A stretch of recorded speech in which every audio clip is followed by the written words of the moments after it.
Dear Father, we come before you as a family, seeking your guidance and protection. Help us to grow in love and unity, always putting you at the center of our lives.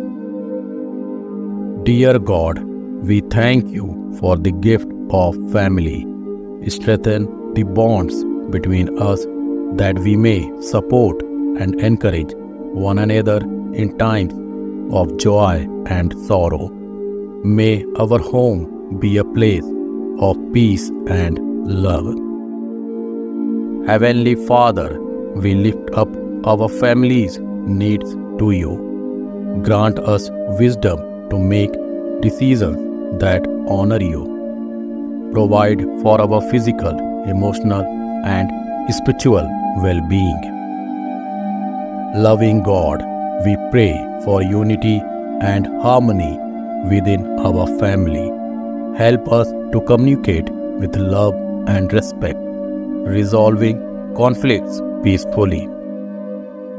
Dear Lord, we entrust our family's future into your hands.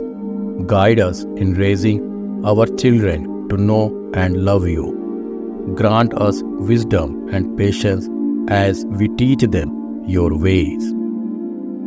Father, we pray for our family's health and safety.